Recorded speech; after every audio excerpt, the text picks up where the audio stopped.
Muy buenas noches, tengan todos ustedes. Soy el doctor Eduardo Antonio Lara Pérez.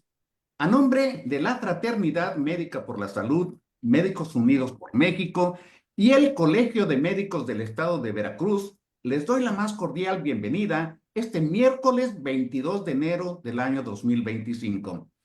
Sin más preámbulo, voy a permitirme mostrarles cómo va a ser el tema del día de hoy. El día de hoy vamos a tener un conversatorio que hemos titulado Bajo rendimiento escolar, ¿es mi hijo distraído?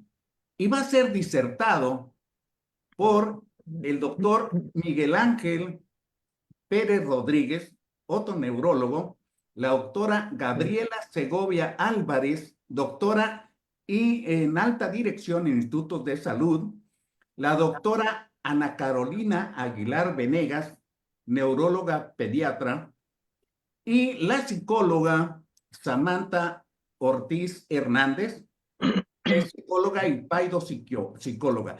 Y a manera de introducción, les voy a pasar un breve video para dar oportunidad a que lleguen los demás. Bienvenidos a otra videoconferencia de Médicos Unidos por México.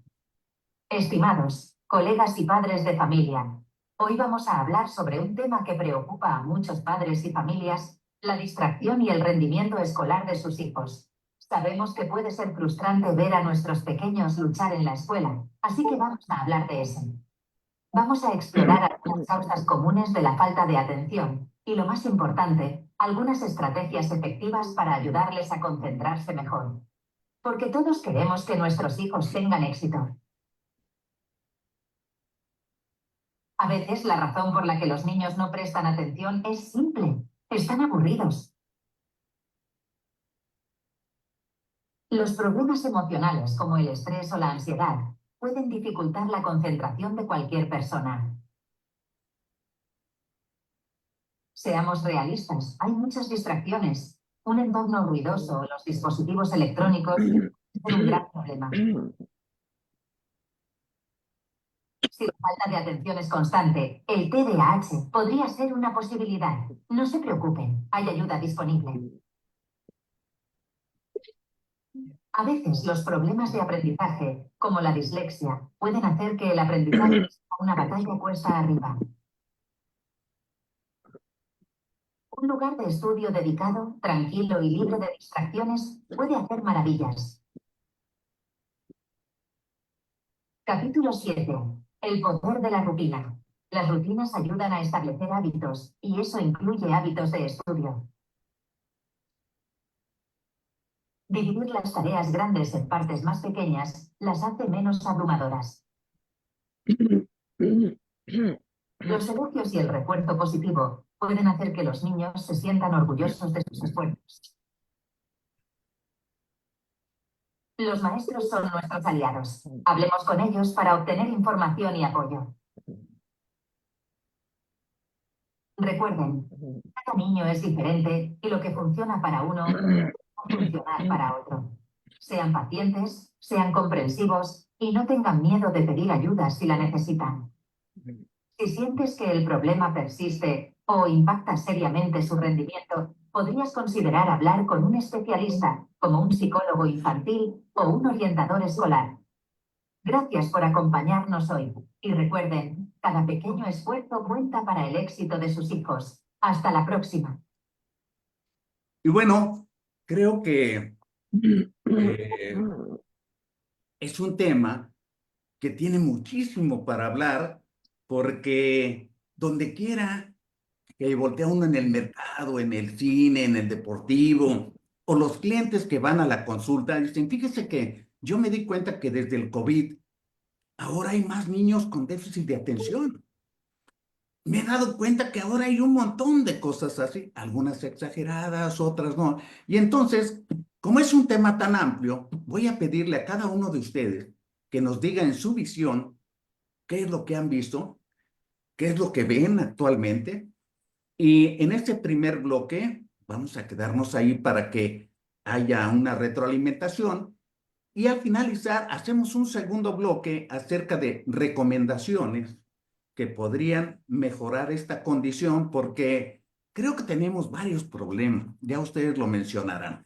Hay exageración en ocasiones de niño problema y mencionábamos por ahí, los maestros eran los segundos padres, estaban acostumbrados a tirar un reglazo o el borrador.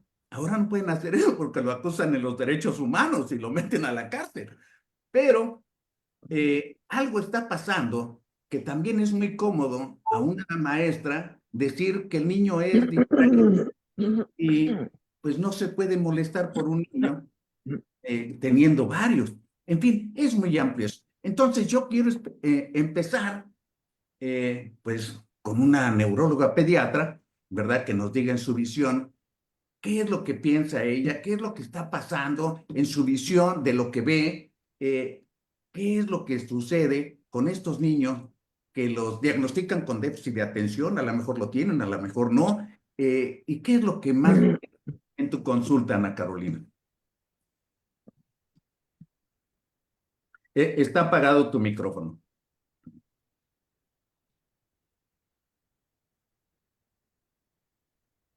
Como muy acertadamente ya lo han comentado, definitivamente sí hemos visto un incremento de los casos de trastorno de atención.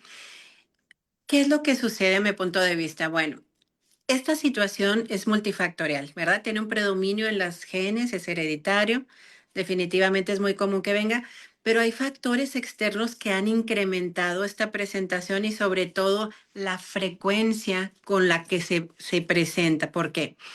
Todo este tiempo que nuestros niños estuvieron en el COVID, recordemos que el cerebro tiene que ir formando conexiones y que el neurodesarrollo se lleva a cabo pues con todas las cuestiones ambientales, lo que hacemos, etcétera. El uso excesivo que tuvimos de pantallas durante ese tiempo en los niños se han visto y hay estudios específicos donde se incrementa y se exponencian los datos del problema de atención, la falta de la convivencia que había, la única prácticamente convivencia que tenían nuestros niños era por medio de las pantallas y esto obviamente ha hecho que las áreas que tienen que ver con la cuestión visomotora, ¿verdad? Las regiones occipitales, todo esto se hayan conectado más en esas épocas y que las áreas que tienen que ver con la cuestión de atención, las regiones prefrontales, frontales, pues hayan disminuido un poco a lo mejor este tipo de conexiones, haciendo que se exponencien más estos trastornos de atención. ¿Qué pasa también? Después de que tuvimos el COVID, nos quedamos acostumbrados a un uso excesivo de pantallas. Definitivamente, no nada más fue en la pandemia, porque nuestros niños aprendieron a jugar en línea, aprendieron a estar más tiempo en la televisión, en las computadoras, etcétera. Y cuando volvieron a la escuela, pues nos quedamos con estos niveles de consumo altos, tanto en plataformas como en los juegos de video, etcétera, que hace que si un niño ya tiene esta predisposición al trastorno de atención se exponencie, sea más frecuente que podamos Apagaste tu micrófono. aparte que sea más frecuente que lo podamos diagnosticar, que también los síntomas de alguien que ya lo tiene sean más intensos. Hay un estudio muy interesante que se llama el estudio ABCDE que están haciendo en los Estados Unidos. Es el estudio más caro a nivel universal. Tiene un presupuesto de 300 millones de dólares. Y se ha visto, se han estudiado el efecto de las pantallas que hay en este tipo de problemas y se ha visto que los niños que consumen más de 3 horas de pantallas tienen mucho más riesgo de ser diagnosticados con TDAH y de tener un incremento en los síntomas cuando ya están diagnosticados. Entonces, definitivamente yo considero que ha sido una de las cosas que ha exponenciado, por eso el diagnóstico y la intensidad de los síntomas. Muy amable, muchas gracias. Y fíjate que con lo que dices, también se me ocurre pensar que sobre todo los niños pequeños en la etapa preescolar, pues no tuvieron lo que es una convivencia, tuvieron convivencia con abuelos que a lo mejor murieron, que los aislaron, vivir una etapa que no recibían sol, al aire libre, una serie de cosas que se perdieron, como la deuda inmunológica, de la que hemos hablado en otras ocasiones, y que va a tener repercusiones en su personalidad, seguramente. Había muchos niños que al regresar a clase no querían convivir con otros niños y una serie de cosas así. Entonces yo quiero preguntarle a la psicóloga Samantha Ortiz, pues, ¿cuál es su opinión? ¿Qué es lo que está pasando con estos niños que tienen bajo rendimiento escolar? ¿Por qué la distracción? Hola, muy buenas noches a todos. Espero me escuche un poco mejor. Perfectamente. Ando un poco enferma, pero sí, bueno, a mí me gustaría agregar un poco algunas cositas. Creo que lo que dijo la neuróloga es algo bien importante. Y también me gustaría iniciar con que falta involucramiento de los padres, ¿no? Que ese es otro también un tema importante. Generalmente hay que conocer a nuestros hijos, ¿no? Los que somos papás conocemos que últimamente de un tiempo para acá el umbral de tolerancia del adulto ha disminuido precisamente justo por las actividades o la sobresaturación de actividades que el adulto también o los compromisos que el mismo adulto se pone. Y esto hace que el docente también en el aula sea poco tolerante. Si bien es cierto, la inquietud motora, ¿no? La distracción o la inatención siempre ha existido, ¿no? Sin embargo, en algún momento los docentes, no sé si sea la palabra correcta, que tuvieran menos herramientas o más herramientas, pero creo que trataban de incluir al alumno dentro de este mismo grupo, ¿no? Hoy en día los diagnósticos, si bien es cierto, nos han ayudado a trabajar terapéuticamente, ¿no? Desde el área en el que estemos, en este caso de la neurología, de la pediatría, de la psicología, de la psiquiatría, pero también nos ha sesgado un poco, nos ha hecho como que hacer que los grupos los aislemos, ¿no?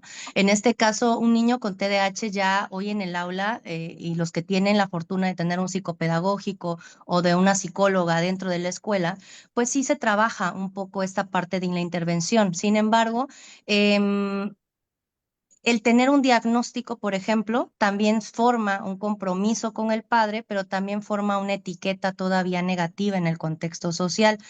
En el TDAH en lo particular, yo me he topado mucho con la parte que es un trabajo en equipo, ¿no?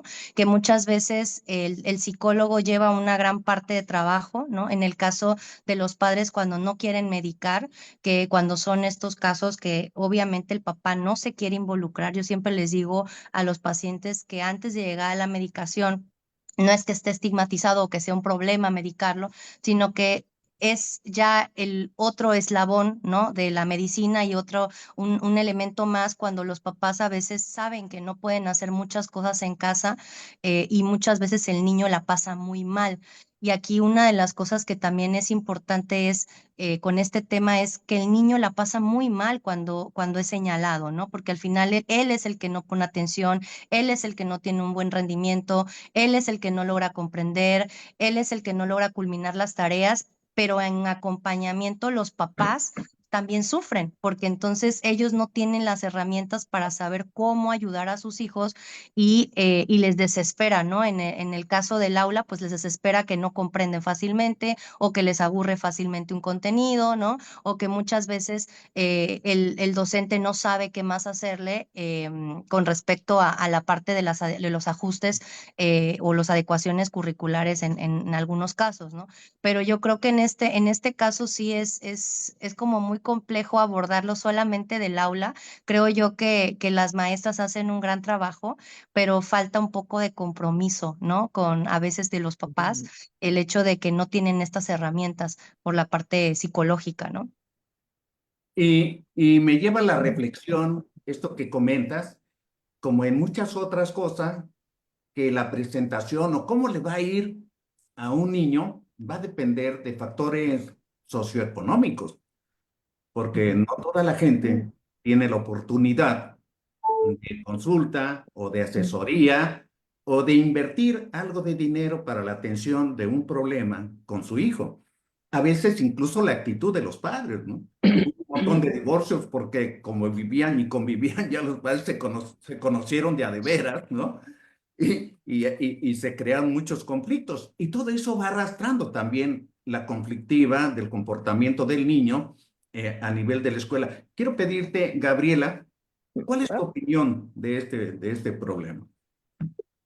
Bueno, buenas noches a todos, gracias por la invitación. Yo tengo la experiencia de una investigación que hicimos en un área rural por la UB. Yo hice una especialización por el Instituto de Investigaciones Psicológicas Mi profesión es médico, ser médico, pero lo que a mí me llamó la atención es que este lugar que se llama Moloacán está en una zona entre urbana y rural, pero este lugar no tenía todos los servicios, estaba como retrasado como unos 20, 30 años. Cruzando una banqueta había toda la modernidad que pudiera decirse de otra localidad. ¿Por qué fuimos invitados por la Universidad Veracruzana a hacer la investigación? Porque la escuela reportaba bajo rendimiento escolar. Este grupo eh, de bajo recurso económico había tenido las madres, estaban solas y habían tenido que salir a trabajar a puntos, a localidades cercanas. Los esposos habían viajado a Estados Unidos, por lo tanto, tenían hijos de diferente pareja. Los niños eran cuidados por el hermano mayor, que cuando mucho tenía 8 años, o por los abuelos, y lo que sí había era dinero. O sea, las madres que trabajaban y el padre que enviaba dinero en las remesas de Estados Unidos proporcionaban dinero para el lunch o para el cuaderno, y la escuela contaba con buenas maestras. No tenían toda la infraestructura dentro del área escolar, pero sí contaban con un área, con aulas, pizarrón, todo lo que se necesitaba. Porque había bajo rendimiento, nos dimos a la tarea de recurrir e investigar en las casas. Ir a las casas de los niños que eran reportados con bajo rendimiento. Si tenían dinero, comían, o sea, tenían para sus alimentos e iban a la escuela, no faltaban a la escuela, jugaban en el campo porque había bajo rendimiento escolar. Dentro de la investigación que hicimos, que era observación, eh, lo que resultó es que las madres no estaban y cuando regresaban de su trabajo en la tarde, ellas lo que querían era ver la televisión o ver las novelas. Y los niños no tenían con quién hacer la tarea. Solamente tuvimos un caso de estrabismo dentro de las causas, se puede decir, médicas, y el resto de los niños lo que no tenían era el apoyo de la madre, aunque sí tenían la insistencia de los maestros por enseñarles. Nosotros lo que hicimos, les voy a resumir, es como grupos dejar al frente y capacitar a las madres, a una madre o varias madres, que no tienen que ser las mamás de los niños, y que así fueran enseñando a las demás para atender las tareas escolares o las necesidades que tuvieran los niños. Ya que no había una causa médica en sí, no había un déficit de atención, más bien era una falta de acompañamiento o de interés por parte de la madre, en este caso que era, o de la abuela, que era la que estaba, para poder, para que el niño hiciera sus labores escolares. Entonces no podía haber un buen resultado. Fíjate que es muy interesante porque ya hay algunas escuelas, sobre todo particulares, que tienen un médico en la escuela, aparte de que tienen psicopedagogo y detectan los problemas que se pueden encontrar. Pero también vemos escuelas con niños con trastornos de la nutrición, que se alimentan mal, que la dinámica de su familia es bastante difícil, que no duermen en ocasiones adecuadamente y no hay manera en muchas escuelas de detectar problemas físicos. Pero además estamos acostumbrados cuando vemos pacientes en el consultorio y lo primero que nos escandaliza es que tienen diagnósticos tardíos, como que se esperaron mucho tiempo. Y yo quiero pedirte, Miguel Ángel, ¿qué nos puedes decir tú en tu experiencia? ¿Qué hay Bueno, que detectar? yo les voy a platicar desde mi punto de vista. Yo soy médico audiólogo otoneurólogo foniatra. El médico especialista en la patología del lenguaje y el aprendizaje somos nosotros. Y ahorita partimos desde una premisa de que hay un aumento de TDA. Ya estamos hablando de un trastorno del neurodesarrollo, cuando no hemos aclarado ni siquiera hemos definido que es un trastorno de aprendizaje, que para no hacerlo tan rimbombante, simplemente es dificultades para adquirir ciertos conocimientos y a ciertas habilidades que empiezan desde la lengua, ¿no? Van a haber trastornos en los cuales el problema es meramente clínico, ¿sí? Ahí encontramos las partes intrínsecas, que si es un niño con prematurez, hiperbilirrubinemia, que tuvo un montón de factores adversos en nacimiento, y hay factores extrínsecos, que si es pobre la familia, que si no come bien, que si la desnutrición, que si no hay quien los atienda, son factores diferentes. No todo es culpa de la situación clínica del paciente, no todo es culpa por situaciones de la familia. Bueno. Cuando tienen un problema de aprendizaje, ¿a dónde van? ¿Qué es lo primero que hacen? Empezamos a visitar neurólogos, empezamos a ser psicólogos, empezamos a ver maestros, no sabemos ni para dónde vamos, ¿no? Y lo principal que empezamos es, a ver, ¿cómo habla el niño? Muchas veces no habla bien, ¿sí? No habla bien, no tiene bien desarrollado cuestiones de lenguaje. Y aquí hay datos muy interesantes. Ustedes buscan epidemiología de la patología del lenguaje y aprendizaje en México, no encuentran nada, ¿sí? Solamente vamos a encontrar un 38.5% que se estableció en la consulta de aprendizaje en el Servicio de Patología del Lenguaje del Instituto Nacional de Rehabilitación, donde se tiene bien tipificado cómo es esto. Y lo principal es desde la concepción, ¿sí? Porque ya estamos dando por hecho que es un trastorno por déficit de atención y hiperactividad. Y aquí puedo ser em, un poquito duro o tal vez, pero es lo que yo veo. El problema empieza desde los médicos, ¿sí? El pediatra no tiene ni idea de qué hace con el paciente. No, es flojito para hablar, en algún momento va a empezar a hablar. No, si es que heredó al papá, ¿sí? Es que puede ser aquí y lo mandan con el neurólogo y el neurólogo hace estudios de resonancia, tomografía, electroencefalograma, todo sale normal, ¿sabe? Te dicen, no, pues, ¿sabes qué? Pues no, ¿sí?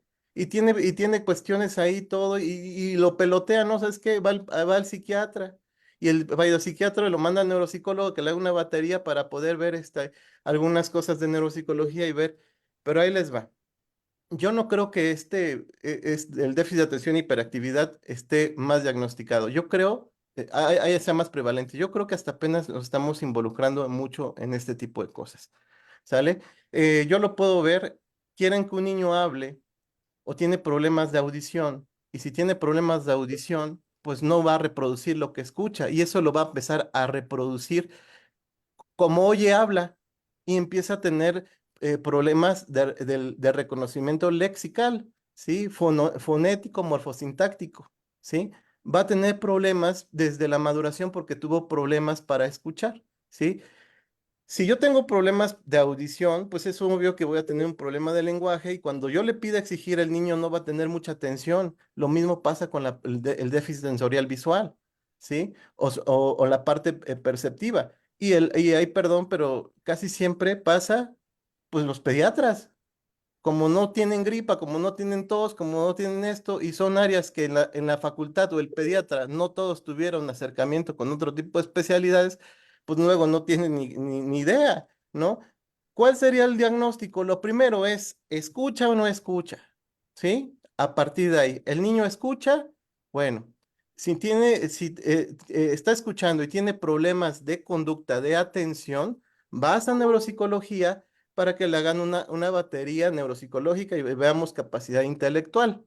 Sí, yo ya desde estar viendo que es un niño que tiene problemas para sostén cefálico, si es un niño que tuvo factores adversos al nacimiento, hiperbilirrubinemia, sepsis, enterocolitis, estuvo un montón de tiempo, pues desde ahí sé que va a tener un problema cognitivo, muy probablemente tenga un problema de ahí, y yo ya le estoy poniendo que el niño es tonto o que no va a poder. ¿Cuántas veces en la consulta me llegan a mí con diagnósticos de autismo o diagnósticos de que le dijeron, no, es que su hijo tiene retraso mental y está hipacúsico o está sordo, ¿sí? Y al niño diciéndole que es tonto. Desde ahí tenemos el problema de los médicos, ¿sí? O sea, lo vemos en esa parte, ¿no? Y nosotros como médicos tenemos que entender que no somos dioses, es un abordaje multidisciplinario. Yo no creo que el TDA sea el responsable de absolutamente todo. Yo soy TDA. Y yo en la vida me vine a enterar hasta que me hicieron baterías neuropsicológicas y me di cuenta que tuve que desarrollar otro tipo de estrategias para poder pulir las cosas. Y a veces al TDA le dices que es el responsable absolutamente de todo. Lo primero que tienen que ver es evaluar audición, visión, ver capacidad intelectual, involucrar al neuropsicólogo, después ver si es algo de estructura, porque también puede ser que sea epiléptico, que tenga otro tipo de enfermedad, eso va directo a neuro, ¿sí? Y empezar a establecer y poner un punto de partida. ¿Cómo vamos a tratar a un paciente? No es el pediatra ayuda mucho cuando empieza a referenciar. Este niño estuvo en la UCIN tantos días, tuvo un montón de problemas. Desde ahí empieza el abordaje, que no es suyo, lo tiene que referir, pero muchas veces lo dejan, yo me pongo las medallas porque lo salvé de la UCIN, lo rehabilité, no se me murió, y ahí llega 3, 4 años después, el niño no escucha. ¿Y qué le dicen? Pues salió flojito como el papá, pues puede ser que tiene ese problema. Entonces empezamos a decir, no, es que la maestra es la que tiene la culpa. No, la mamá es flojita. O sea, no vamos por ahí. Primero tenemos que poner un orden, una estructura de qué pasa. Y empezamos desde la parte básica, ¿sí? El pediatra, el médico de primer contacto, y de ahí empezarlos a referenciar. O sea, yo lo comento porque que les gusta un 40, 50% de mi consulta son niños que tienen problemas de lenguaje, aprendizaje y tienen problemas de audición. Van muy de la mano y nadie nos conoce. Solo nuestras mamás nos conocen. ¿Sí? Y nadie sabe que existimos. Y todo es para neurología o psiquiatría o el psicólogo o la maestra y no tienen ni idea de lo que hacemos los audiólogos o neurólogos foniatras. O los mandas con una maestra, una psicóloga que le da terapia de habla y cuando no sabemos diferenciar qué es habla y qué es lenguaje. Son cosas diferentes. Una cosa es un acto motor y el otro es una función mental superior. ¿Qué otro animal tiene un lenguaje oral? Ninguno, solo nosotros, porque es una función mental superior. Yo puedo hablar inglés, puedo hablar español, puedo hablar ruso, ¿sí? Díganle a un perro que les hable en español, en inglés, ¿sí? O sea, eso no sucede. ¿Por qué? Porque para poder desarrollar un lenguaje oral tienes que tener un cerebro inteligente, una capacidad intelectual adecuada y unos input, unas aferencias tanto visuales como auditivas. Entonces, a partir de ahí, como profesionales de la salud, tenemos que saber a dónde va dirigido.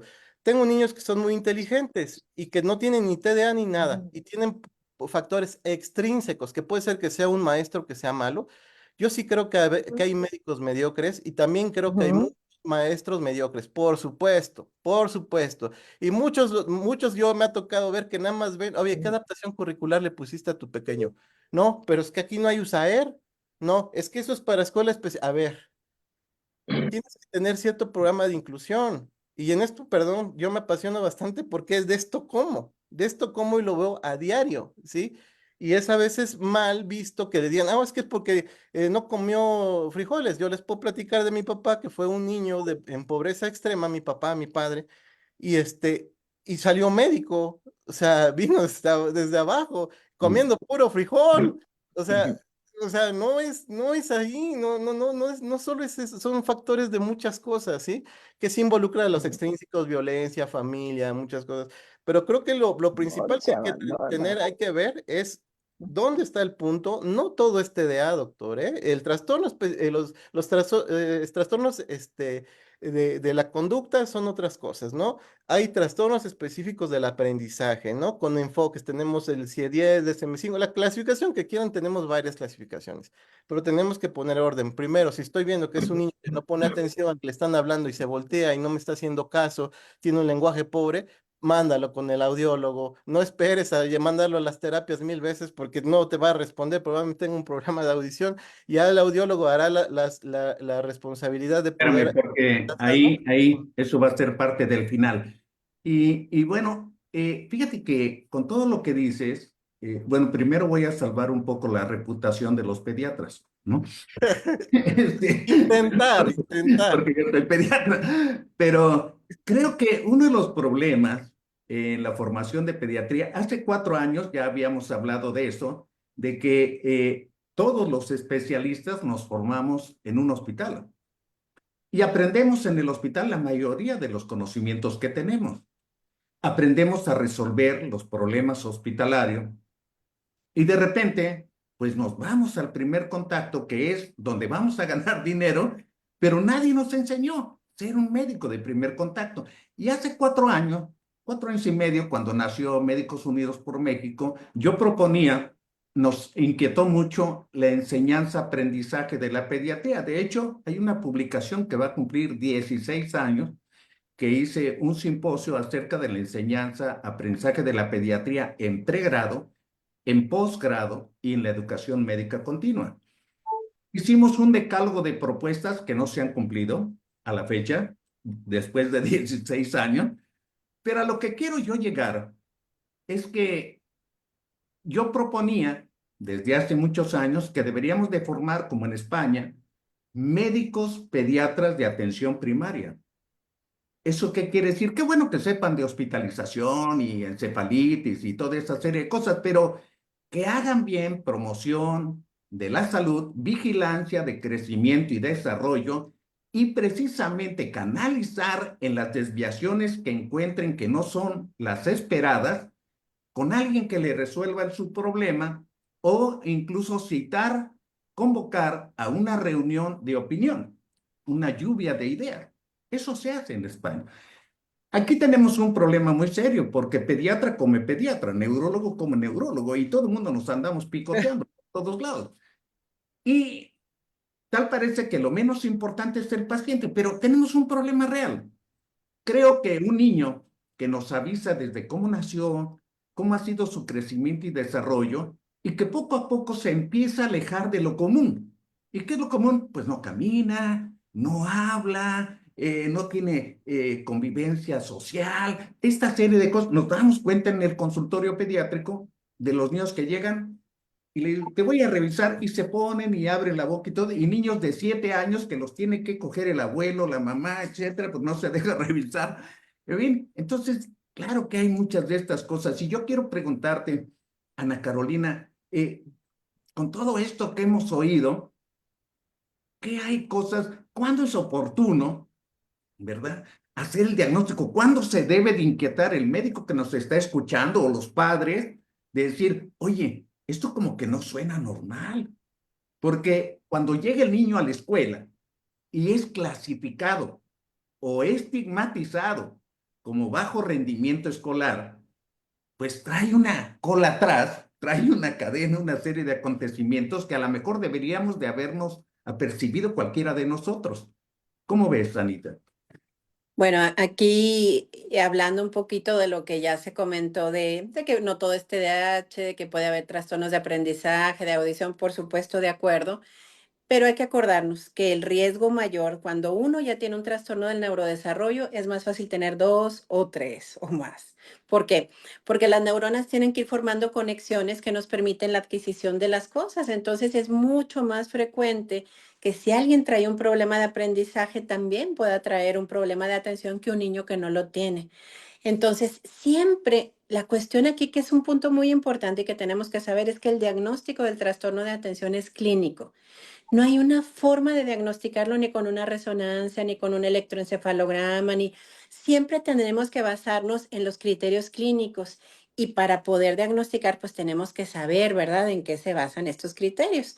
Los que son más reconocidos a nivel mundial es el DSM-5, que es como la Biblia, ¿verdad?, de los padecimientos psiquiátricos infantiles y, bueno, psiquiátricos en general a nivel mundial. Y en los niños, ¿cuáles son los criterios que tenemos que pensar? Uno, cuando los niños reúnen más de estos 6 puntos de inatención, que es que no pone atención a las actividades, que tiene dificultad para mantener su atención en las tareas o en actividades lúdicas, que parece que no lo escucha a los padres, que tiene dificultad para organizar sus tareas y actividades, que evita, le disgusta o es renuente ponerse a hacer algo que le requiere un esfuerzo, que pierde objetos necesarios, que se distrae fácilmente y que es descuidado en actividades diarias. Muchos de nuestros niños pueden tener uno o dos, pero si ya tienen 6 de estos, hay un problema en su atención. Ahora, estos criterios son básicos, que sepamos que son a partir de los 6 años. Los criterios de hiperactividad e impulsividad los podemos tomar en cuenta a partir de los 2 años, y cuando hay más de 6 de estos siguientes, hay cuando tenemos que estar muy atentos. Mueven en exceso manos o pies, abandona de su asiento en clase o en situaciones donde debe de permanecer sentado. corre o salta excesivamente en situaciones donde es inapropiado hacerlo. Los típicos niños que vemos que no pueden parar o están en la consulta y están inquietos de un lado al otro. Tiene dificultad para hacer actividades de juego o dedicarse de forma tranquila a pintar, a dibujar. Siempre está como con mucha actividad o está de arriba abajo sin parar, habla en exceso, precipita sus respuestas antes de que le hayan hecho la pregunta, tiene dificultad para esperar su turno en una fila o interrumpe o se inmiscuye en conversaciones con otros. Por ejemplo, cuando estamos en la consulta, estamos preguntándole a los papás y ellos inmediatamente están respondiendo. Si reúne más de 6 de estos, tenemos que saber que hay criterios positivos para hiperactividad e impulsividad y que hay subtipos de los trastornos de atención, ¿verdad? Que puede haber solo inatención, que es lo más común en las niñas. A veces se nos pasan desapercibidas muchos años hasta que llegan a grados más altos de dificultad escolar como la secundaria, la preparatoria, que es cuando nos damos cuenta. El tipo mixto que tiene 6 y 6 de los dos, que es el más común que hay en general en nuestros niños. Y el tipo hiperactivo impulsivo, que es muy brillante a veces en la escuela o que le va bien en la escuela, pero que tiene todos estos más de 6 de estos criterios que platicamos. Y estos niños, aunque no tienen problemas en su aprendizaje, son niños que son muy importantes de detectar porque son los niños que tienen más problemas de conductas de riesgo cuando llegan al nivel de la adolescencia, de consumo de sustancias, de embarazos adolescentes, de accidentes, etcétera, etcétera. Entonces, la forma en la que se manifiesta el TDAH pues va variando con la edad de nuestros niños conforme van creciendo y siempre tenemos que saber que estos criterios se tienen que preguntar cuando vemos un niño muy inquieto y no inmediatamente, inquieto TDAH, porque probablemente pueda tener por otra situación conductual o por ansiedad o por otras situaciones, criterios que puedan parecernos hiperactividad, pero si no reúnen estos 6, pues eso es lo que nos va a dar el criterio de cómo diagnosticarlo y sobre todo cómo referirlo. Totalmente de acuerdo. Y fíjate que en ocasiones cuando alguien nota, sobre todo los profesores, de un niño que está acarreando un problema, dice, oiga, ¿por qué no van a ver al psicólogo? Que le haga unas pruebas psicométricas. Y de esas pruebas psicométricas me encanta, ¿verdad? Que el psicólogo dice, bueno, pues vamos a entrevistar a los padres. Vamos a enterarnos cómo está la dinámica de la familia. ¿Por qué no nos amplías esos términos, Samantha, por favor? Sí, Doc. Pues mire, generalmente cuando me llegan a consulta, una de las cosas que yo hago en primer contacto es citar solo a los papás. Generalmente en la segunda cito ya a los papás con el niño, pero en la primera también cito a los papás y a la abuelita o a alguien que los cuide. Sabemos hoy en día que no siempre los papás son los que están a cargo, ¿no? Del cuidado de los niños y eso también es importante. Muchas veces omitimos información o damos por hecho información de los papás y a veces la forma en que educan a los hijos, ¿no? En los estilos educativos hay mucha discrepancia, ¿no? Y eso también hace que los niños se confundan y se alteren. Yo siempre les pongo este ejemplo a los papás, les digo, un adulto, cuando se siente estresado, ansioso, inquieto por algo, ¿qué es lo que hace? Pues a lo mejor se sale a dar una vuelta en el coche, los que fuman, pues se fuman un cigarrillo, se toman una cerveza, ¿no? Hacen una conducta que al final, entre comillas, alivia ese momento. Sin embargo, los niños tienden a manifestar mucho conductualmente. Y generalmente ahí es donde los papás a veces como que generalizan muchas situaciones. Por ejemplo, puede haber un niño muy inquieto por una situación que le genera a lo mejor preocupación por algo o muchas veces porque quiere la atención del padre. Esto es muy frecuente, ¿no? Papás que luego no están tan frecuentes con ellos y de repente luego vuelven a estar y generalmente ellos quieren tener esa atención, pero la demanda de atención suele ser negativa, ¿no? En este caso a lo mejor gritándoles, jalándolos y eso, si por ejemplo vamos con un psicólogo clínico, es decir, general, que a lo mejor no tiene una especialización en algún trastorno en particular o del neurodesarrollo, probablemente le pase el DSM-5, como decía la neuróloga, ¿no? O a lo mejor un checklist y probablemente lo puntúa ella sola y probablemente va a salir con muchos criterios, ¿no? De inatención o de hiperactividad. ¿Por qué? Porque si nosotros ponemos a un grupo de niños de 5, 6, 7 años, ¿qué conductas vamos a observar en estos niños? Pues la mayoría no van a estar sentaditos, ¿no? No van a estar poniendo atención a una película. Van a tener ciertas conductas que sí rayan en la inquietud motora, por supuesto, o un poquito más de la inquietud que es común en esas edades, y eso también va a depender mucho de los estilos educativos. Ahora bien, a mí me gustaría agregar con referente a la evaluación. Casi siempre tenemos un conflicto, ¿no?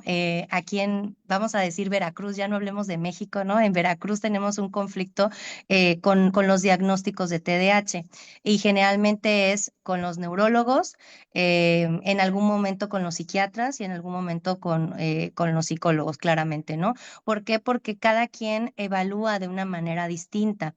Y eso tiene que ver mucho con la formación, pero también con que a veces queremos ser todólogos, ¿no? Decimos, bueno, de que se me vaya un paciente a que lo derive con el área pertinente, pues mejor lo atiendo yo, ¿no? Y entonces en este caso les aplican, lo que yo me he encontrado ha sido un estudio de un encefalograma, una prueba de escala de inteligencia, ¿no? Las Wechsler y entrevista. Y ya con eso diagnostican TDAH.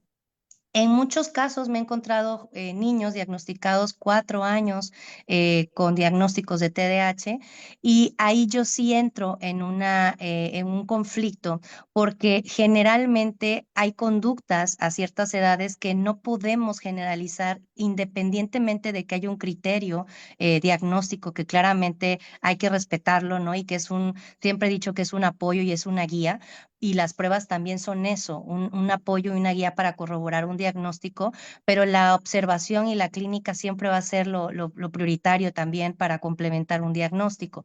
Y en este caso, los docentes también, yo en mi caso les mando un cuestionario igual con los criterios del DSM-5, se los mando a los docentes, les pido que evalúen un cuestionario muy particular que lo fui armando con ciertas conductas, no es estandarizado, pero es como para la parte clínica, en donde observo un poquito más o que me describan un poco cómo es la conducta del niño, qué tan frecuente es que se enoja, cómo soluciona los problemas, ¿no? Porque al final eso es parte también del diagnóstico y obviamente en la parte de la entrevista, pues sí me topo con los papás que a veces no conocen muchas cosas del niño, ¿no? Ahorita que escuchaba al doctor Miguel Ángel y a la doctora Ana, es muy padre ver a un papá cuando te dice muchas cosas del niño que dices, wow, o sea, yo estoy escribiendo y no tengo que preguntar absolutamente casi nada porque me va diciendo cómo conoce a su hijo, ¿no? Desde el papá obsesivo que tiene anotado todo, ¿no? Y saca el folder y todas esas cosas que dices, wow, sí que le interesa tanto a su hijo, y otros que de repente se preguntan y se voltean a ver el uno al otro de, ¿cómo era? ¿Sí era esto? No era esto, no, ese era el otro hijo, acuérdate, era perenganito, no era sutanito, ¿no? Entonces, ese tipo de situaciones lo que hace es que a veces sesgue un poco el diagnóstico. Y lo último, también es muy cierto, hace mucho tiempo se buscó trabajar a nivel estatal la homogenización de los diagnósticos del neurodesarrollo en varios lugares de Veracruz, sobre todo, empezar por Jalapa y Veracruz, y fue un caos porque justamente, y empezamos con autismo y TDAH, eran los primeros que se buscaba hacer, y una de las dificultades que encontramos pues fue esto, la lucha de egos, no, eso se encarga el pediatra, no, eso se encarga el neurólogo, no, es que eso es mío, no, es que eso no es del psicólogo, ¿no? Entonces, yo creo que para que podamos homogeneizar todo esto, lo primero es que haya algo que nos rija oficialmente, ¿no? Y decir, ¿sabes qué? Así se va a trabajar y quien no trabaje así, ser sancionado, ¿no? Porque si no, por eso es que el papá también da muchas vueltas y en algún caso, por ejemplo, he tenido chicos que han tenido un problema de perfil tiroideo, ¿no? Una situación a nivel de tiroides que, bueno, sale desajustado, ya venía con 4 o 5 diagnósticos, ¿no? Con una comorbilidad diagnóstica increíble, y yo decía, bueno, a ver, vamos a partir de cero, ¿no? Yo no soy médico, pero si algo me ha formado es que hay que descartar cosas que pudieran detonar algo, ¿no? En algún momento, algún problema de lenguaje, ¿no? Claramente, que ha sido trabajado y vaya, el niño se ha quitado ese estigma, pero al final la etiqueta ya ha sido puesta a nivel educativo y eso es un problema grave a nivel emocional, a nivel de dinero, pero también a nivel de formación, porque el que sufre es el niño, ¿no? Porque es el que está ahí en la escuela, es el que no es incluido socialmente, el que es excluido en los contextos académicos también, y el que no aprende y que se rezaga, porque al final los maestros lo que hacen, y es una triste realidad, pero lo pasan de grado, ¿no? Pero el que trae arrastrando esta falta de aprendizaje o esta falta de conocimientos, pues es el alumno. Entonces, yo creo que a grandes rasgos esta es la situación. Y bueno, en mi experiencia eso es lo que he vivido. Yo sí trabajo mucho, sí aplico varias pruebas específicas de atención, sí aplico de inteligencia claramente, pero también descarto ansiedad, descarto, los mando con que me traigan su revisión de alguna situación visual, de alguna situación auditiva, porque si partimos de la nada, luego nos damos, ya el paciente, ya las pruebas estuvieron mal. Por ejemplo, en algún momento me llegó alguien que tenía una situación de oído, me decía que simplemente es que el niño era rebelde porque no escuchaba, porque no le contestaba. Resultó que el niño tenía un problema de audición, pero llegó con 4 diagnósticos distintos, ¿no? Empezó con que me habían dicho que era esquizofrenia, que era no sé qué, una serie de cosas que yo cuando me llegó dije, bueno, este niño, o sea, pobre, ¿no? Porque ya venía hasta medicado, o sea, eso fue peor, venía ya medicado con una serie de psicofármacos ya bastantes, pues importantes para la edad que tenía el niño, y al final el niño estaba muy mal. Y entonces cuando se dieron cuenta del problema, pues ya se había perdido mucho tiempo. Y entonces a nivel de desarrollo, eso es algo negativo pues para el desarrollo de los niños, claramente. Totalmente de acuerdo. Y fíjate que has ampliado mi visión porque definitivamente es bien importante el juego de la dinámica de familia, porque no ha de ser lo mismo un niño que lo crían los abuelos y que los papás no están presentes, o nada más es la mamá y lo tiene que encargar con alguien y utiliza la escuela para desahogarse un poco ahí. Entonces, ¿quién se hace cargo de ese niño?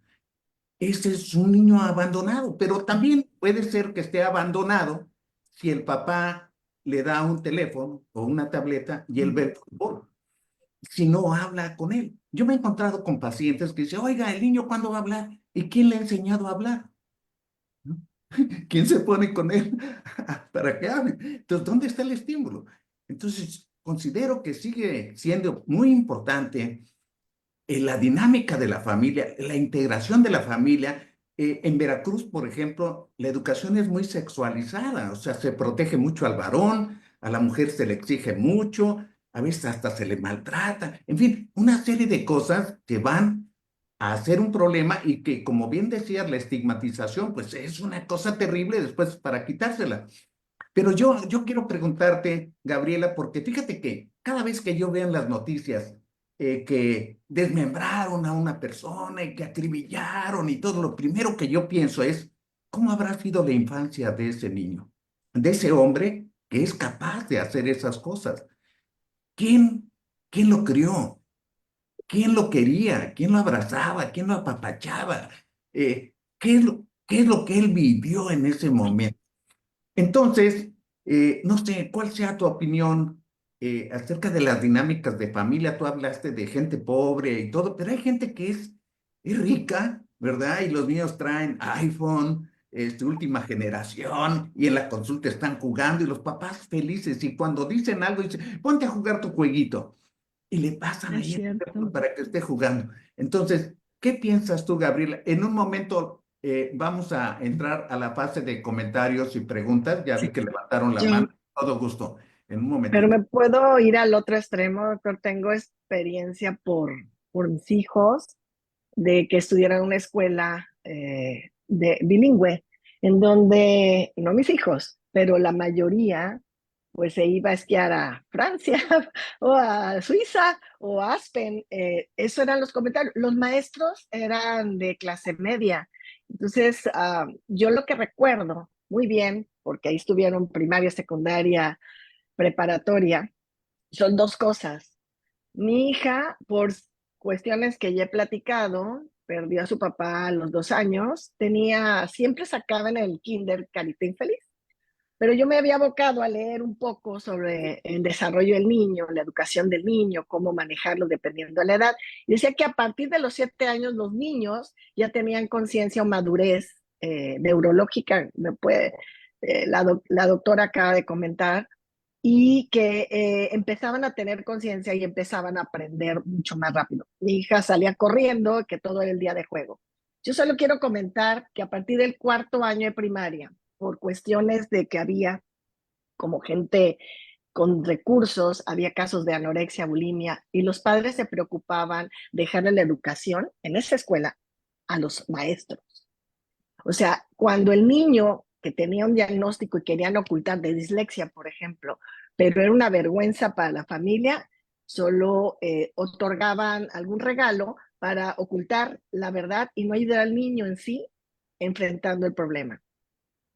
Yo creo que otra de las cosas que he visto es que estaba en una conferencia de un psicólogo muy importante por Pemex y decía que lo que pasa en la vida, que es como una línea, ¿no?, de tiempo, durante los 5 primeros años, o sea, de la línea hacia arriba, si todo era positivo, el niño iba a tener un desarrollo aparentemente normal. Pero si la línea estaba abajo, falta de afecto, carencias de todo tipo, económicas, de servicios, el niño probablemente iba a ser una persona que iba a tener una vida negativa, iba a ser probablemente un maleante o iba a ser un asesino. Y nos pone un ejemplo bien claro y que todo el mundo conoce en el desarrollo, ¿no?, del medio ambiente, la familia, el entorno. Todo influye en el desarrollo y en cómo van los niños. Yo solo quiero comentar algo más, y eso, no sé, los doctores también. En el TDAH, el autismo, ahorita se está viendo en el instituto en Cambridge, un bestseller sobre ingeniería metabólica, donde se está dando 16 gramos de omega RX puro para el tratamiento, para el desarrollo y ver un mejor rendimiento o respuesta en déficit de atención con hiperactividad. Yo solamente hago el comentario, ese es un extra. Y Muy en bien. cuanto al... Mande. Perdón, no, perdón. Y en cuanto al terminar, bueno, mi hija termina la prepa diciendo una carita infeliz de estar más cerca con todos los alumnos. Quiero decirle que ha sido el único grupo, aparte de darles el omega desde esa edad, el único grupo que tuvo un promedio tan alto de calificaciones que todos fueron becados. Mi hija sacó primer lugar, primaria, secundaria, preparatoria, carrera de medicina, carrera de la especialidad de ginecología, y ahorita termina becada también con biología de la reproducción. Entonces, ¿qué quiere decir?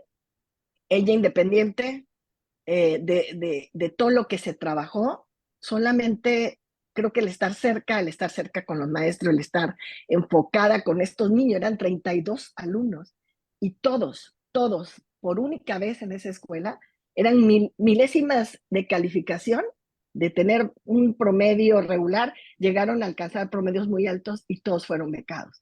Entonces, esta es una tarea que lo hice por mi hija, pero sin embargo, esos fueron los resultados.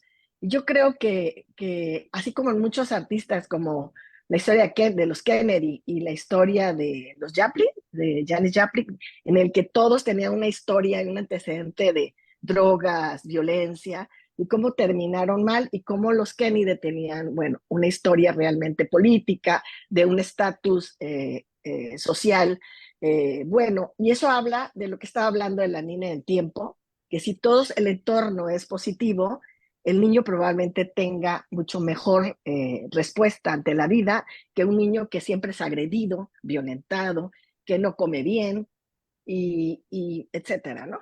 Esa es mi respuesta, doctor. Muy bien, definitivamente que vamos a tener que hacer otro, porque pues hay ejemplos de muchos, no podemos generalizar. Ahorita me acordé Sí. de la coreógrafa de el Royal Ballet de Inglaterra, que le diagnosticaron en ese entonces de que ella era hiperactiva, seguramente tenía déficit de atención, y en la escuela iba muy mal, de Jim Lin se llama. Y entonces cuando la llevaron en la década de los 30 con un neurólogo muy formal, con un consultorio de madera y toda esta serie de cosas, le dice, platicaron, dice, vamos a dejar aquí a la niña y voy a hablar con ustedes, y la vieron por la cámara de Gesell, y le puso la radio, y la niña empezó a bailar. Y cuando los padres le dijeron, oye, ¿qué es lo que tiene? Pues lo que pasa es que es bailarina. Llévela a un instituto de baile. Y cuando llegó, llegó feliz. Entonces, si esa niña lo hubiera visto un médico y le diagnostica déficit de atención, hiperactividad, la médica y todo, le dan la torre porque no encontraron realmente cuál era en lo que ella le llamaba la atención y destacaba. En fin, es una anécdota. Si me lo permiten, sobre todo tú, Miguel Ángel, vamos a dar oportunidad de que Ana Celia, que tiene un rato pidiendo la palabra, porque ya hablamos algo de la educación y los profesores. Y Sandra menciona, en mi opinión, desgraciadamente, muy pocos padres observan y ponen atención en el avance de sus hijos, o bien las necesidades que presentan no les dan importancia al preescolar, que puede ser primordial y el momento adecuado para identificar y diagnosticar a tiempo con la ayuda de los maestros. Bueno, vamos a, Ana Celia, si quieres encender tu cámara y tu audio para que te cedemos la palabra. Te pedimos que seas breve, por favor. Recuerde que te dije con qué iba a entrar. ¿Cómo? Ah, perdón, Reinaldo. Es que vi, Ana Celia. Ah, bueno, el académico doctor Te Reinaldo de resultó Jesús Michel Aceves. cuánto bigotón. Sí, Pero mira, bienvenido. yo creo que se fueron directo al tema médico y echarle la culpa al niño. Pero no hay que dejar de lado el problema grave que tenemos con la docencia. No tenemos suficientes docentes capacitados. Debemos de partir del hecho que todos aprendemos de maneras diferentes y a ritmos y velocidades diferentes. Entonces, cuando le cargan la mano a un niño de que no entiende, de que le cuesta trabajo, pues hay que ver qué tipo de inteligencia está utilizando este niño, si es auditivo, si es kinestésico, si es visual, para aprender y darle el enfoque.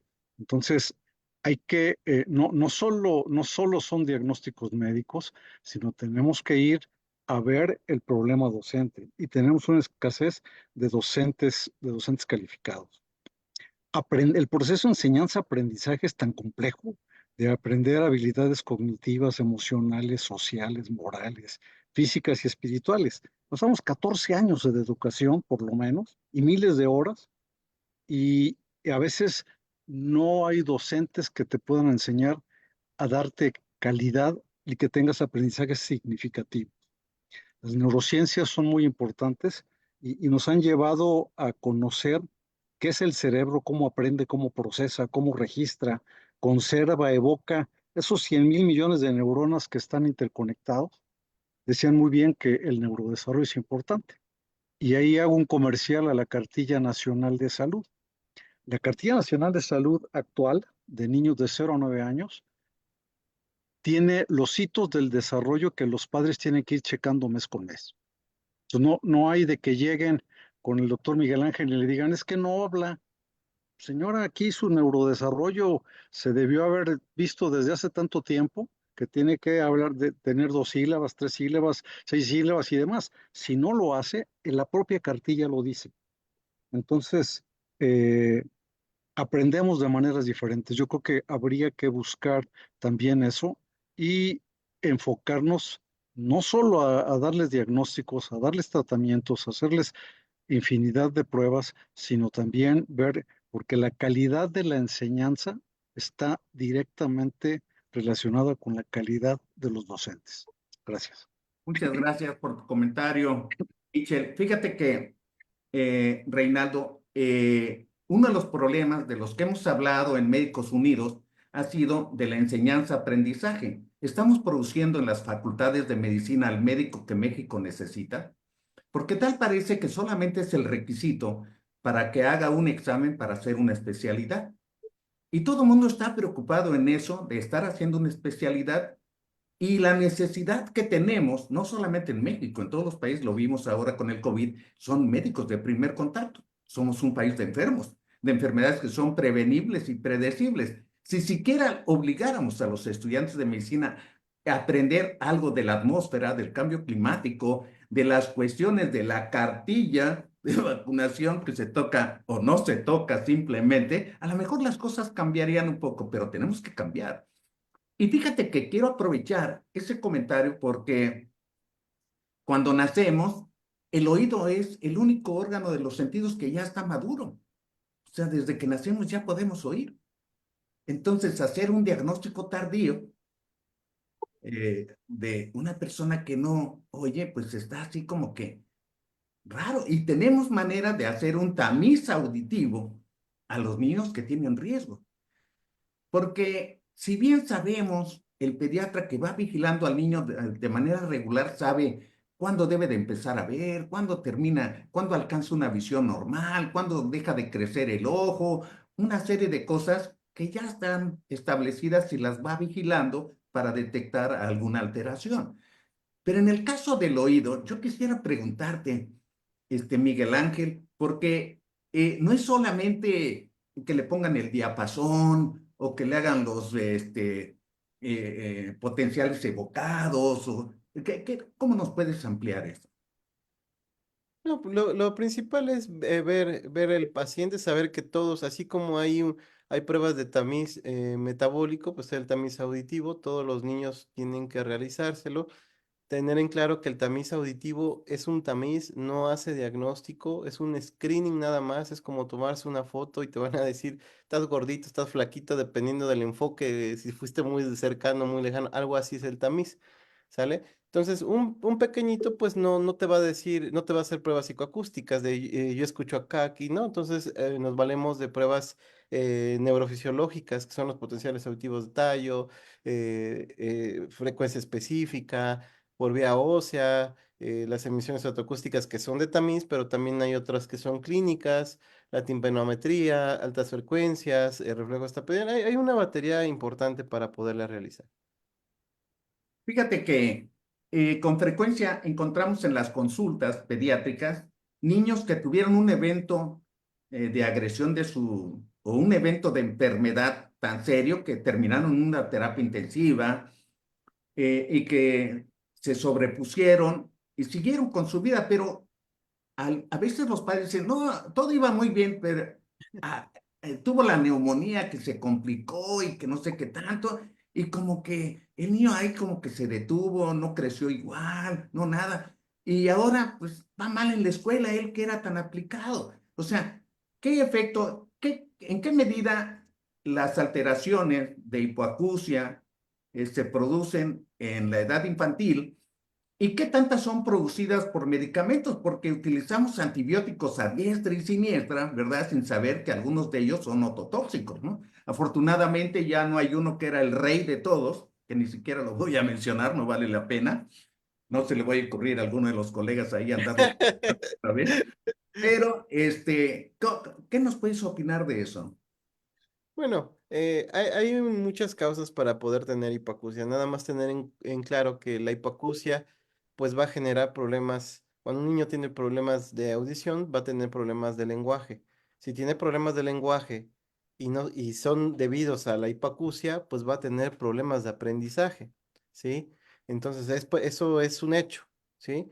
Y es importante y dejar claro que pues escuchar, sentir, ver pues son cosas muy importantes para el desarrollo neurológico y en general del aprendizaje de cualquier cosa, ¿no? Entonces, pues este tipo de ejercicios, este tipo de conferencias, foros, muchas gracias, doctor, porque eh, tiene muchos expertos acá y todos son muy válidos porque pues es una opinión muy importante de cada experto, pero sí creo que todos llegamos a la conclusión que esto es multidisciplinario, es muchas cosas, es una visión, no es una sola cosa. Cada quien habla desde su área de expertise, pero sí dejar en claro que sí es importante no perder de vista algunas cosas, tener en cuenta que si hay algo que no está claro y si en mi área está todo bien, pues lo refiero a otro lugar, ¿no? O sea, no quedárnoslas como nos los platicaba Samantha, sí, y eso es cierto, a veces te los quedas, no porque no quieras, sino luego no hay que, por ejemplo, me ha pasado, yo he batallado mucho con pediopsiquiatría. Aquí hay dos pediopsiquiatras con los que yo trabajo, pero antes no tenían tanto que llegar a Puebla, entonces costaba mucho trabajo a veces poder trabajar o buscar un profesional y así, ¿no? Igual hay muchos psicólogos, tienen muchas especialidades, la parte de psicología, y luego hay quien no te dice: "Es que yo no veo niños". Y dices, güey, la verdad prefiero que sean muy honestos y que te digan: "¿Sabes qué? Esta no es mi área", y no pasa absolutamente nada, ¿sí? Pero bueno, esto es para tenerlo en mente. Y fíjate que la pregunta era un poco mañosa, porque tú dices mandarlo con otro, ¿cuándo es oportuno? Por ejemplo, yo veo muchos problemas respiratorios que son terriblemente frecuentes. Aquí en Veracruz, 1 de cada 7 niños es atópico y prácticamente desde que nacen aprenden a respirar por la boca. Es verdaderamente un reto hacerlos respirar por la nariz. Ese hecho trae una serie de trastornos muy importantes. La aireación de los senos frontales, infecciones repetitivas, dentro de ellas el niño que parece distraído y que a lo mejor hace una otitis serosa, el niño que tiene trastornos de audición simplemente o de pronunciación de la R, sobre todo, porque se necesita hacer una columna de aire, o después niños que como comen muy rápidamente y no mastican, pues van a tener problemas del desarrollo del macizo facial y problemas odontológicos para que les extraen el tercer molar porque ya no les caben los dientes, para que no tengan dentadura de tiburón. Entonces, hay una serie de trastornos ahí tan complejos y todo. Cuando yo veo a un niño, cuando es oportuno, cuando los padres dicen: "Ay, es que no me hace caso", le grito ya, hasta que le grito ya hace caso. Y yo digo, bueno, pues seguramente es que tiene ahí su problema del anillo de Valdeyer y todo el proceso inflamatorio. ¿Es oportuno mandarlo con un otoneurólogo a ese niño? Bueno, en este caso concretamente, cuando hay muchos problemas respiratorios, pues suelen tener problemas de oído medio. ¿Por qué? Porque va a generar obstrucción de la vía aérea genera moco, ese moco puede migrar de la parte orofaringe hacia el oído medio a través de la trompa eustaquio, y es un círculo vicioso. Tú estás respirando, generan más fricción y aumentas problemas de oído medio. Ahora, un paciente, por ejemplo, que tal vez tiene atopías, es asmático o tiene alergias recurrentes, pues es un niño que probablemente va a tener otitis media. Son problemas conductivos que generalmente son transitorios, pero puede llegar el caso que hay algo concomitante, por ejemplo, un labio paladar hendido. Si un paciente con labio paladar hendido le da un gripón y aparte tiene el labio y paladar, tiene el paladar hendido, pues ese paciente pues siempre va a tener problemas de oído medio, y estos niños en algún momento es muy probable que esta epacusia se vuelva permanente si no tuvo un abordaje por otorrino para colocar tubos de ventilación, ¿no? Entonces, es trabajar en equipo, o sea, no todo lo va, o sea, tiene que hacer pediatría, no todo es de audiología, no todo es neuro, saberlo canalizar, sabes que esto me toca a mí, pero esto te toca a ti porque yo no sé esto, ¿no? Entonces, esta parte, siempre es muy importante el abordaje multidisciplinario y pues hacernos de un equipo, alguien de confianza, porque muchas veces, pues lo mandas para allá y no pasa que, a mí me ha pasado, ¿no? O sea, que te lo mandas a neurología y el neurólogo lo manda con el otorrino y dices, bueno, y el otorrino me lo termina volviendo a mandar a mí, y entonces dices, bueno, ¿qué pasó ahí? Entonces, son cosas que ¿Lo dices, tiene que bueno, ver el pediatra? ajá, en ¿Verdad? ¿Por muchas qué? Porque ocasiones, imagínate, si mandas a para que te pides opinión de una silla con el carpintero, pues te va a decir que haga una silla de madera. claro, La mandas con un herrero, te va a decir que hagas una silla de hierro. Si la claro. sí. Entonces, ¿cómo podemos poner orden? Y pasamos a la última fase porque ya nos pasamos del tiempo, pero está muy sabroso esto. Pero vamos a empezar así, diciendo qué, qué propuestas podemos hacer. Hay que pensar que todos nosotros pues, tenemos una experiencia, nos dedicamos a un área que nos emociona, nos satisface, somos expertos, etcétera. Pero, ¿cómo podríamos hacer una recomendación al médico o los padres que van a ver este video que les sea de utilidad? Porque, por ejemplo, desde el punto de vista médico, ahorita estaba yo pensando con todo el desarrollo de esta videoconferencia, decir, pues tenemos que hacer un flujograma de atención, pero urge, ¿no? Urge. Hay que echarnos, Reinaldo, hay que aventarnos ese tofico, como antes decían en tiempos de Gamboín, hay que hacer un flujograma de atención. ¿Por qué? Todas las opiniones son valiosas. Pero entramos a la fase de recomendaciones. Entonces, Anita, yo quisiera preguntarte, ¿qué recomiendas? Bueno, primero, siempre tener en mente que las causas de todo esto es multifactorial, ¿verdad? Es una cuestión neurobiológica que tiene que ver con los genes, conocemos más de 65 genes, pero que se junta todo lo que ya hemos comentado, todo cómo fue el embarazo de ese niño, cómo nació, cómo fue su alimentación, escucha o no escucha, tiene alguna otra enfermedad, cómo es el trato diario, hubo maltrato, hubo negligencia. Todo es como una copita que se va llenando por una parte de la herencia y todo lo demás lo que vivimos diario. Hay un exceso de electrónicos, come pura comida chatarra, tiene una alimentación apropiada. Hasta cómo les hablamos a nuestros hijos ahora sabemos que influye en cómo se va desarrollando el cerebro. Si le decimos es que es un burro, no aprende, pues ese niño va a ser más difícil que esas neuronas vayan formando conexiones. Entonces, tenemos que entender que esta situación es multifactorial, que hay que apoyar, hay que diagnosticar, hay que ver qué cosas tenemos en nuestro entorno que no estén ayudando a que esto mejore. Nuestros niños necesitan dormir sus 8 horas, necesitan hacer ejercicio, necesitan no más de 2 horas de electrónicos, necesitan comer saludable, necesitamos descartar las demás situaciones y acordarnos también, como bien dijeron, el manejo en la escuela, el manejo en casa y hasta cómo abordamos nosotros al paciente para el diagnóstico, porque los niños nos oyen cuando nosotros hablamos y decimos el diagnóstico. Y muchas veces dicen, es que yo no puedo porque tengo TDAH. Y son niños súper inteligentes que tienen toda la capacidad. Entonces, explicarles que esto no es una enfermedad, que se les llama trastorno porque esto se va mejorando y que ellos tienen mucha capacidad. La mayoría de nuestros niños tienen una capacidad intelectual normal y que ellos pueden salir adelante, pero que esto es una situación que requiere también su trabajo y su participación, o sea, empoderarlos de que ellos son una parte importante y que ellos tienen la capacidad. Y obviamente, pues tratar de quitar los estigmas, ¿verdad? Que tenemos tanto los médicos, de que a veces notamos algo y no le queremos decir a la familia para que no se nos vaya, como de la familia que tiene pavor de ir al doctor porque tienen pavor de los medicamentos. Los medicamentos son una herramienta más, ¿verdad? Que se usa en temporadas y que puede ayudar y cada vez hay más opciones, medicamentos no controlados, que no tienen tantos efectos secundarios o que son de liberación más lenta, que nos ayuda también a que sean más tolerados.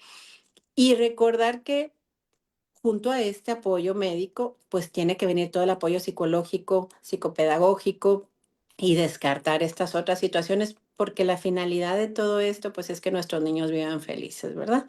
Son niños que son muy brillantes en muchos de los casos, y se habla que si no existieran los trastornos del neurodesarrollo, la humanidad no tendría avances, porque son los que inventan, se salen de la caja, buscan cosas, cambian muchas cosas de la humanidad. Entonces tenemos que también entender que hay una neurodiversidad, ¿verdad? En estas situaciones y que todos los niños tienen cosas maravillosas, aunque tengan también TDAH, y ellos lo tienen que escuchar tanto cuando los diagnosticamos y cuando hablamos con los papás, porque eso también va a permitir que no tengamos una visión negativa nada más sobre estas cosas. Y me encanta ese comentario porque, en pocas palabras, hay que tomar en cuenta que México es un país que también hay niños. Y lo digo con todo respeto para los políticos, porque el año pasado, el año antepasado, el señor López Obrador sacó con el secretario de Salud al representante de la Pediatría Nacional, como es la Academia Mexicana de Pediatría. Ya no forma parte del Consejo de Salud. Entonces, ¿por qué? Bueno, como los niños no votan, ¿no? No son del interés del gobierno y no forman parte del Comité de Salud. A mí me parece algo aberrante. Pero así se manejan las cosas. Y oyendo estas cosas, yo diría, bueno, a lo mejor como ya estamos en el sistema de salud como el de Dinamarca, pues a lo mejor ya se va a tomar en cuenta, ¿verdad? Una conexión, como había sido en el gobierno neoliberal de Peña Nieto, de que hubiera una conexión de la Secretaría de Salud con la Secretaría de Educación y no que anden haciendo cosas por separados todas las secretarías, sino que deben de interrelacionarse para ver cuál es la parte de su participación. Si siquiera hiciéramos unas tallas de talla y peso en las escuelas, tendríamos las mejores del mundo, pero no le interesa a nadie. Y tal parece que no le interesa a los niños, ¿verdad? A este país, pues no hay vacunas, no hay medicamentos, etcétera, y debemos de hacer un flujograma de atención para detectar tempranamente que es importante que los niños no tengan bajo rendimiento escolar. Necesitamos niños sabios, niños triunfadores en la escuela para que sean la gente que nos va a tratar como médicos, que va a construir un México diferente, etcétera, etcétera. Y yo quisiera preguntarte, Samantha, pues, ¿cuál es tu reflexión final? ¿Cuál es tu recomendación? Bueno, mi punto creo que sería número uno,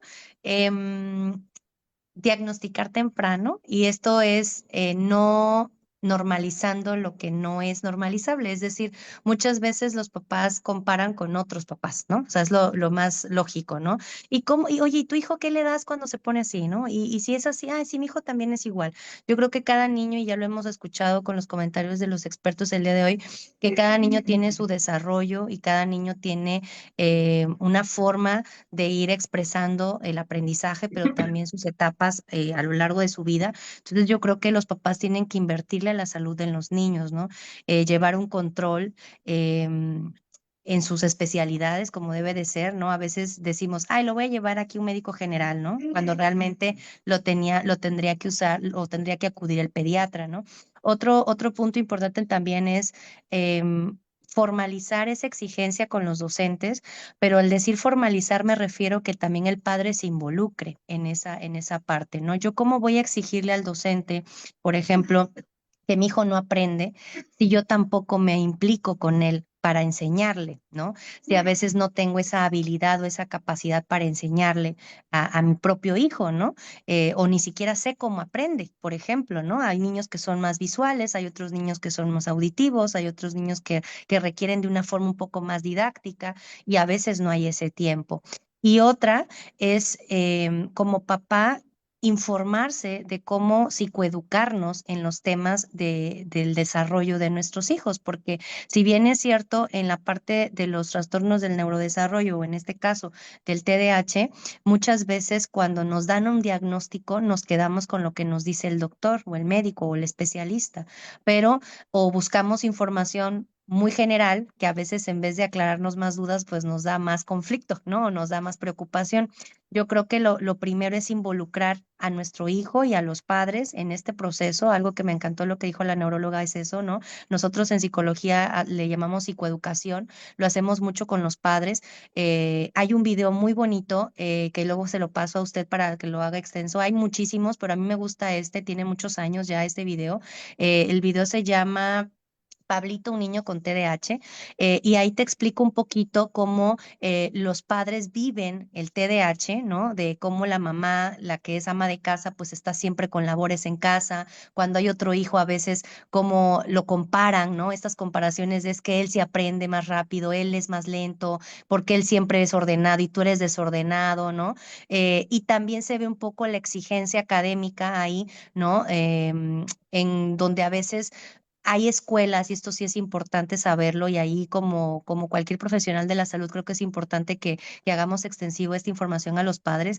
Nosotros podremos querer que nuestro hijo estudie en una excelente escuela, ¿no? Escuchaba a la doctora Gabriela decir, bueno, mi hija estudiaba en tal escuela, ok, pero hay niños que a veces no pueden o no son aptos para estudiar en esa escuela, y no es porque no tengan la capacidad para aprender en esa escuela, sino porque también recordemos que las escuelas tienen limitantes porque la misma institución capta a ciertas personas que quieren que estén dentro de esas escuelas, ¿no? Y nosotros somos un país muy elitista, por desgracia, ¿no?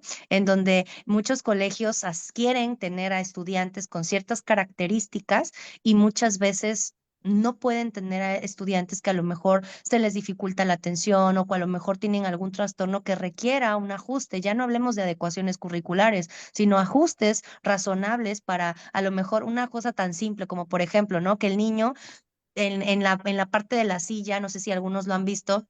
Hubo un TikTok muy por ahí, muy sonado, en donde ponían como un tipo de ligas en un mesabanco, en donde un niño que era muy inquieto, en vez de estar sonando la pierna, pues tenía esta parte de flexibilidad para estar golpeando la liga y entonces evitaba que hiciera un ruido en la banca y entonces este estímulo sensorial le ayudaba a él a calmarse un poco, ¿no? Este tipo de ajustes, ¿no? Que son muy puntuales, hay escuelas que no les permiten hacerlos, ¿no? El hecho de que a lo mejor si son 10 ejercicios de matemáticas, tú lo que quieres es que el niño aprenda a hacer el procedimiento de ese ejercicio y le digas, bueno, es que al niño le frustra que haga los 10 ejercicios, ponle 6, ¿no? Va a ser lo mismo, nada más que bájale la cantidad. Hay escuelas que no pueden. Entonces, también los papás deben de ser flexibles y creer que hay escuelas en donde hay personas que no quieren hacer esas modificaciones y también aceptar pues que el niño puede estar mejor en otra escuela que sí pueda tener estas situaciones, ¿no? Y pues sobre todo trabajar en equipo, ¿no? Qué bueno que aquí usted hace esta labor tan bonita, doctor Eduardo, como siempre se lo he dicho, de poder fomentar este diálogo entre varias disciplinas y poder cada quien desde nuestro punto laboral en donde estamos, pues transmitir este conocimiento a la población. Así que muchas gracias por la invitación. Muy amable, muchas gracias. Directamente a Miguel Ángel se me escapó, es que tenía un compromiso. Ya no escuchamos su reflexión final. Él me había dicho que iba a tenerse que retirar con anticipación, así es que, pero ha sido muy valiosa su participación. Gabriela, tu participación, tu mensaje final.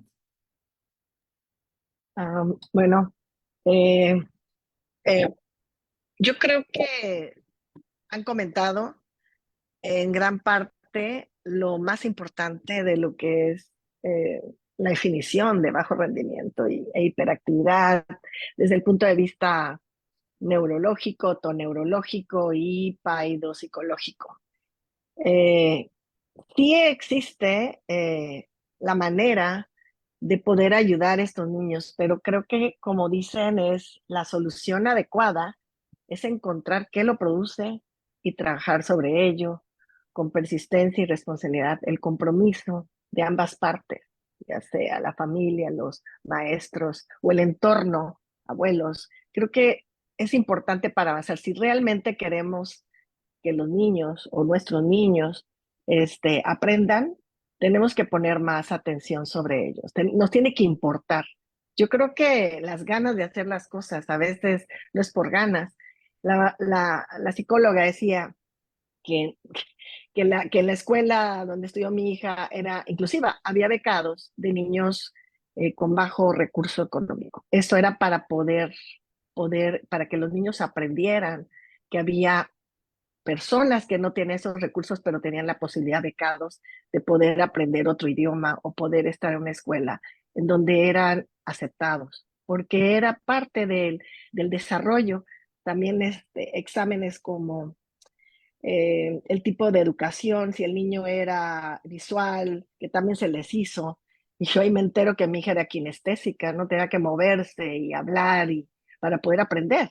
Y bueno, yo aplaudo eso, ¿no? Que la escuela que tuve la suerte a lo mejor de encontrar esa escuela, tal vez porque no hay muchas y porque era una forma segura de también tenerlos, ¿no? Hasta que yo pudiera salir de trabajar y irlos a buscar. Entonces, muchas veces creo que tenemos que tener ganas o buscar la forma, pero el compromiso para mí es importante, el que nos importe, el que queramos, también como padres y también exigir a los maestros, ¿no? Que la calidad de la educación que se esté dando sea de acuerdo a lo que nosotros esperamos. Al menos se va a ver en las calificaciones o en el aprendizaje que tengan estos niños en el futuro. Gracias, doctor. Muy amable, muchas gracias, Gabriela. Pues vamos a cerrar. ¿Quieres decir algo, Reinaldo? ¿No? Bueno, vamos a cerrar esta videoconferencia. Antes de cerrarla, quiero mencionar que no es poca cosa cuando un niño, alguien dice que tiene bajo rendimiento escolar. Es una alarma muy seria. y no debe de pasar desapercibido ni cambiarlo de escuela ni nada de esas cosas para que le digan cosas mejores a su hijo. Deben de buscar ayuda. Siempre hay alguien que va a estar buscando ayuda y no conformarse. Oír varias opiniones hasta que se llegue al diagnóstico correcto de qué es lo que está pasando con su niño si dicen que es distraído y que tiene bajo rendimiento escolar.